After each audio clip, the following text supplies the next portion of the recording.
Commodity TV, live from the Mines and Money in London 2022, and our next interview partner is somebody out of the critical metal space, I would call it. Brandon Macdonald, CEO of Fireweed Metals. Brandon, how are you doing? I'm doing very well today. Welcome to London. Yeah. How's the show so far? I just got here. I missed the first day, but so far so good. Yeah. So far so good. Yeah. Cool. So you're active in the critical metals sector, and your projects lie in the Yukon territory of Canada. Yeah. So mostly in Yukon, although in one of our projects, slight overlap into the Northwest Territories, and then the third project that the sort of least developed of the three, Gaynor River, is in Northwest Territories. Could you give us an insight in your company, please? You know, we were built around our flagship Macmillan Pass zinc project, or Mac Pass as we like to call it. That was something that we assembled through a variety of deals with Hudbay, Teck, Newmont, and some other companies to put together what we thought was a district of zinc deposits. We've had a tremendous amount of exploration success. We had a 2018 resource update that showed that this was one of the biggest undeveloped zinc projects in the world.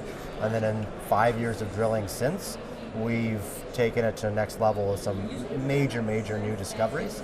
So there's no question this is a district. You know, there's at least 4 known deposits. We see signs of 6 more.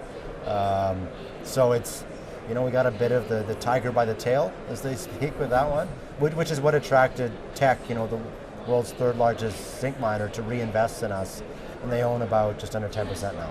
Oh, cool. Can you give us some numbers of the resource base? And I think you already brought out a PEA. Yeah. So, you know, the caveat is that those are from 2018, and so much has changed. You know, so the resource from 2018 was 11.2 million tons indicated, 39.5 million tons inferred at around 10% zinc equivalent. Okay. So pretty big. The economics on that, sort of 450 million after-tax NPV, 24% after-tax IRR. But you got to look at it in the lens of, like, that was one small corner of our property.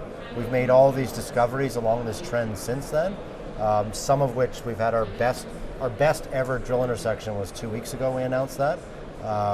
So here we are, like, you know, you look at the project, 7 of the 10 best drill intersections ever on the project are outside the 2018 resource. Oh, okay. So there's so much opportunity for growth there, which is why it's such a unique project. Okay. So what are the plans for 2023? You want to bring out a new resource estimate, or? Yeah, that's the plan, a new resource estimate, and also do our biggest ever drill program. Which is how large? So we did 8,000 this last year, but we're going to aim to double that. So I think we'd like to do 16,000 meters, you know, about 60 to 70 holes this next year. Okay. Your second project, Mactung, what's the current status of this? So that's what we actually just picked up earlier this year. That came out of the bankruptcy of a North American tungsten, which went bankrupt about 8 years ago. The project ended up with the government, but we agreed to purchase it off them. So it's right next to our Mac Pass project, which is what the attraction was. But this is such an outlier in the tungsten world. Now, tungsten's a niche market, but in terms of grade and scale, there's just nothing like it. It's like a freak of nature in the tungsten world. So it's got a feasibility study. It's been through the environmental assessment. This is something that we hope we can fast track to production. What could be synergies for both projects? Well, you got shared infrastructure in terms of, there's a road to both, but the improvement of the road would be a shared cost. You know, a potential power plant or power line shared cost. You could share mining fleet and all sorts of things, right? So, you know, we you know, sort of finger in the air estimated a couple $100 million in synergies between the two. So it's highly material. Okay, then let's do a step into the Northwest Territories to your third project. Yeah. Gaynor. Yeah. What is this all about? So that one we picked up this year by staking, like it was open ground, and it was a project that Rio Tinto had done a bunch of work on in the 70s, so a long time ago, and they were looking for a Mississippi Valley style zinc-lead deposit, and they found it. It's there, but it was quite remote, and they didn't feel that what they had found there was enough to justify continuing given the remoteness of it.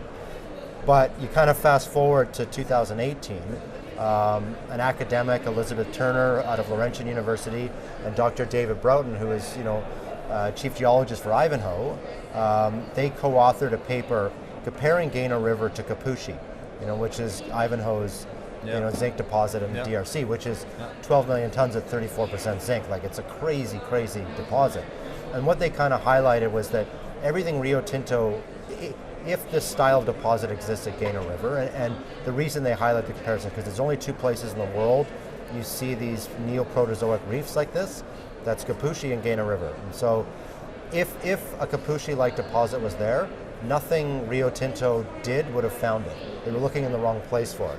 Oh. So we kind of figured, let's stake it, let's do a modest amount of work, and we put $250,000 into it this year, like not a lot of money. You know, gravity and stuff like that, ground truthing it, got some very, very high grade samples out of it. Very excited by what we found. But now the next step is, you know, do we drill it? And obviously, if we find something like a Capuchin, that's a pretty valuable deposit. Okay. So then you recently announced a really big financing. What can you tell us about this? Yeah, 12 hours ago, right? Oh, so wow. we announced $27 million, and the majority of that, about $20 million, is coming from the Lundin family. Oh. Obviously, a big name in the mining space. Yeah. So this is huge news for us. This leaves us extraordinarily well capitalized, and, you know, set for our best ever year next year. So Lundin Family will come in. So what are other institutional investors? What is management holding? Yeah, so management has about 10% between the group of us now, and we're looking to maintain that in this financing. We've got you know, big PE funds, groups like Tech. We've got you know, major high net worths outside of the Lundin family who are also participating. So it's a lot of orders, and it's a very contentious financing as a result, because I can't accommodate everyone, unfortunately. Yeah. But, you know, hopefully some of that excess demand spills over into our market. What would you say will be the most important catalysts for the next, let's say, 12 to 15 months? Well, so it starts with the fact that, you know, of our 2022 program, we've only announced 2 out of 30 holes, or 32 holes. We've got 30 holes left over the next 2.5 months. Those will be coming out. We've got resource updates for Mac Pass and Mactung coming out probably in the 3 to 6 months after that. You know, we're underway on early trade-off studies for economics on both, and then we're kicking off our biggest ever drill program probably May. So it is by far the most catalyst-rich 15 months ahead of us we've ever had. So it's an exciting time. Obviously, we've got a lot of work to do. You know, the team. We're excited by what we're doing, but we're also, it's like, okay, well now we have to deliver, right? So we're confident that we are, but a lot of work to do. Brandon, sounds great to me. Yeah. All the best for your plans for 2023. Thank With you. the Lundin family, yeah. Get us a step into the door, I would say. Yeah. Great to hear.